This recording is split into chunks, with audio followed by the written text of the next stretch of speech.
আজ বৃহস্পতিবারের দিনে বাড়াতে গোপনে এই দোয়াটি 3 বার পড়ুন। গায়বী রিজিক আসবে, ঋণ পরিশোধ হবে, দোয়া কবুল হবে, আশা আকাঙ্ক্ষা পূরণ হবে। বৃহস্পতিবারের দিন এমনই বরকতপূর্ণ একটি দিন, যে দিনের মধ্যে আসমানের সকল দরজা উন্মুক্ত করে দেওয়া হয়। যে দিনের মধ্যে আল্লাহ পাক রব্বুল আলামিন বিশেষ নিয়ামত প্রদান করে থাকেন। বৃহস্পতিবারের দিনটি সাপ্তাহিক উত্তম দিনসমূহের মধ্যে অন্যতম একটি দিন। বৃহস্পতিবারের দিনটিকে স্বয়ং নবী করিম সাল্লাল্লাহু আলাইহি সাল্লাম গুরুত্ব দিতেন। আমরাও যদি এই দিনটিকে গুরুত্ব দিই, এই দিনে নফল ইবাদত বন্দেগী করি, নফল নামাজ পড়ি, কোরআন তেলাওয়াত করি, জিকির আজগার করি, তাসবিহ তাহলিল পাঠ করি, রব্বুল আলামিনের দরবারে রোনাজারি করি, আল্লাহ পাক রব্বুল আলামিন আমাদের জীবনের সকল ধরনের পেরেশানিকে দূর করে দিবেন। আল্লাহ তাআলা আমাদের দোয়াকে কবুল করবেন, আমাদের আশা আকাঙ্ক্ষাগুলোকে পূরণ করে দিবেন। বরকতপূর্ণ এই দিনে ফজরের নামাজ সম্পূর্ণ করার পর তাসবিহ হাতে নিয়ে আল্লাহ পাক রব্বুল আলামিনের জিকির আজগার করব। সুবহানাল্লাহ 100 বার আমল করব, আলহামদুলিল্লাহ 100 বার, লা ইলাহা ইল্লাল্লাহ 100 বার, আল্লাহু আকবার 100 বার। কোনো ব্যক্তি যদি সকাল সন্ধ্যায় সুবহানাল্লাহ 100 বার, আলহামদুলিল্লাহ 100 বার, লা ইলাহা ইল্লাল্লাহ 100 বার, আল্লাহু আকবার 100 বার এই তাসবিহ তাহমিদ তাহলিল তাকবীর সমূহ পাঠ করে আমল করে আল্লাহ পাক রব্বুল আলামিন তার জন্য যে নিয়ামতটি প্রদান করবেন, সে কাল কিয়ামতের দিন হাসতে হাসতে জান্নাতে প্রবেশ করবে। আল্লাহ তাআলা তার সকল পেরেশানিকে দূর করে দেবেন। সুবহানাল্লাহ 100 বার পড়লে আল্লাহ তাআলা তাকে 100 হজের নেকি প্রদান করবেন। আলহামদুলিল্লাহ 100 বার পড়লে আল্লাহ তাআলা তাকে 100 ঘোড়া জিহাদের জন্য সদকা করার নেকি প্রদান করবেন। লা ইলাহা ইল্লাল্লাহ 100 বার পড়লে আল্লাহ তাআলা তাকে 100 গোলাম আজাদের নেকি প্রদান করবেন। আল্লাহু আকবার 100 বার পড়লে আল্লাহ তাআলা তাকে সবচেয়ে বেশি নেকি প্রদান করবেন। কাল কিয়ামতের দিন সেই সবচেয়ে বেশি নেকির অধিকারী হবে কেবলমাত্র সেই ব্যক্তি ব্যতীত যে তার সমপরিমাণ আমল করেছে অথবা তার থেকে বেশি আমল করেছে। সুবহানাল্লাহ। তাহলে আল্লাহ পাক রব্বুল আলামিনের জিকির আজগার করব, তাসবিহ তাহলিল দোয়া দুরুদ ওজিফা আমলগুলো করার জন্য চেষ্টা করব। জিকিরের মাধ্যমে আল্লাহর নৈকট্য লাভ হয়, শয়তান ভেগে যায়, আল্লাহ তাআলা আরশের নিচে ছায়া প্রদান করবেন, জিকিরকারীর পেরেশানিকে আল্লাহ তাআলা দূর করে দিবেন। সে জিকিরের মাধ্যমে এমন সব নিয়ামত লাভ করবে, আল্লাহ পাক রব্বুল আলামিন তার জন্য রিজিককে প্রশস্ত করে দেবেন, তার ধারণার বাইরে রিজিক প্রদান করবেন। আর সকাল সন্ধ্যায় আল্লাহ তাআলার জিকির আজগার করার ব্যাপারে, তাসবিহ তাহলিল পাঠ করার ব্যাপারে, ওজিফা আমল করার ব্যাপারে আল্লাহ তাআলা আদেশ প্রদান করেছেন, ওয়াসাব্বিহ বিহামদি রাব্বিকা ক্বাবলা তুলুইশ শামসি ওয়া ক্বাবলা গুরুবিহা।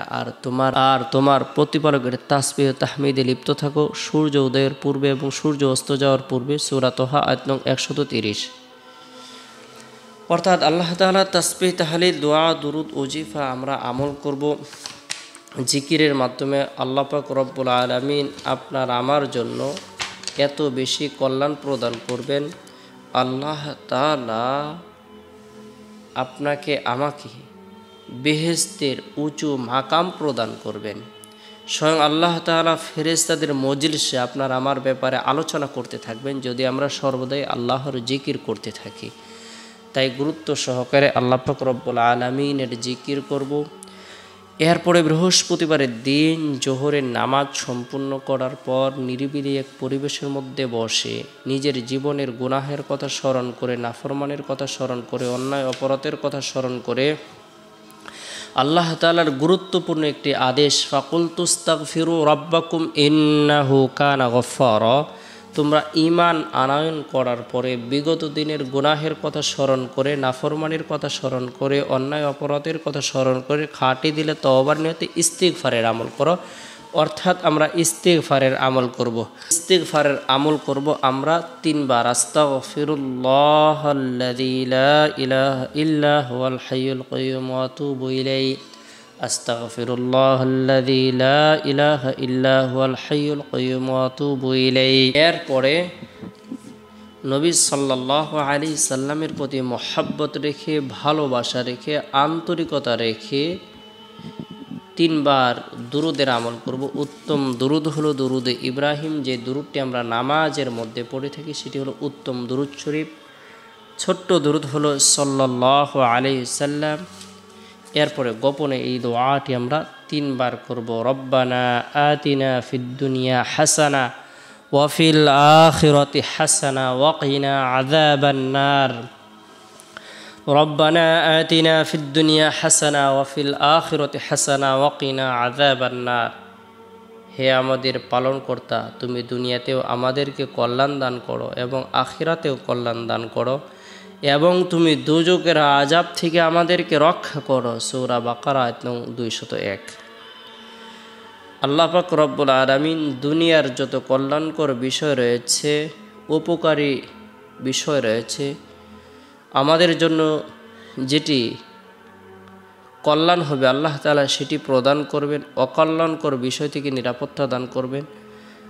জাহান্নামের ভয়াবহ শাস্তি থেকে, আযাব থেকে আল্লাহ তাআলা নিরাপত্তা দান করবেন বরকতপূর্ণ এই দোয়াটির আমলের বরকতে। এই দোয়াটি 3 বার আমল করব রব্বুল আলামিনের দরবারে কাকুতি মিনতি করে, হায়াত বৃদ্ধির উদ্দেশ্যে, রিজিক বৃদ্ধির উদ্দেশ্যে, ধন দৌলত বৃদ্ধির উদ্দেশ্যে প্রার্থনা করব, দোয়া করব। আল্লাহ তাআলা জীবনের সকল পেরেশানিকে দূর করে দিবেন।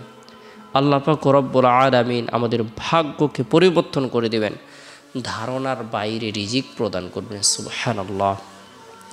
তাই এই আমলগুলো করার জন্য চেষ্টা করব। এরপরে বৃহস্পতিবারের দিন আসরের নামাজ সম্পূর্ণ করার পর একাএকি বসে সূরাতুল ইখলাস 3 বার আমল করব, সূরাতুল ফালাক 3 বার আমল করব, সূরাতুন নাস 3 বার আমল করব। এই 3টি সূরা 3 বার করে আমল করে উভয় হাতের তালুতে ফু দিয়ে শরীরের যতটুকু অংশ সম্ভব হয় মাসেহ করে নেব। আল্লাহ তাআলা মানুষ শয়তান, জিন শয়তান, খবির শয়তান, যত ধরনের সৃষ্টিজীবের অনিষ্ট রয়েছে, প্রাণীকুলের অনিষ্ট রয়েছে, সব কিছু থেকে আপনাকে আমাকে নিরাপত্তা দান করবেন। আল্লাহ তাআলা গায়বী সাহায্য প্রদান করবেন। তাই এই আমলগুলো করার জন্য চেষ্টা করব। এরপরে বৃহস্পতিবারের দিন শেষ হওয়ার পর যে রাত আসে, এই রাতটি হলো সাপ্তাহিক সকল রাত থেকে শ্রেষ্ঠ রাত। এই রাত হলো জুমার রাত। এই রাতে আল্লাহ তাআলা নূর প্রদান করে থাকেন, দোয়া কবুল করে থাকেন, ইচ্ছেগুলো, আশা আকাঙ্ক্ষাগুলো আল্লাহ তাআলা পূরণ করে দেওয়ার জন্য প্রথম আসমানে আগমন করে ঘোষণা করে থাকেন। আল্লাহ তাআলার পক্ষ থেকে বিশেষ নিয়ামত প্রদান করা হয়ে থাকে। তাই আমরা বরকতপূর্ণ এই রাতের মধ্যে, বিশেষ করে এশারের নামাজ সম্পূর্ণ করার পর আমরা যারা কোরআন পড়তে পারি, আমরা সূরাতুল মুলক তেলাওয়াত করব। তাবারাকাল্লাযী বিয়াদিহিল মুলক ওয়া হুয়া আলা কুল্লি শাইইন কাদির। যে ব্যক্তি রাতের বেলায় সূরাতুল মুলক আমল করবে, আল্লাহ তাআলা তাকে এত বেশি কল্যাণ প্রদান করবেন। তেলাওয়াতকৃত সূরা তেলাওয়াতকারীর জন্য সুপারিশ করবে। আল্লাহ তাআলা তাকে কবরের ফিতনা, কবরের সওয়াল জবাব, কবরের আযাব থেকে নিরাপত্তা দান করবেন। এই সূরাটি আমরা নিয়মিতভাবে নিজেরা আমল করব, পরিবার পরিজনদেরকে আমল করার ব্যাপারে উৎসাহ প্রদান করব।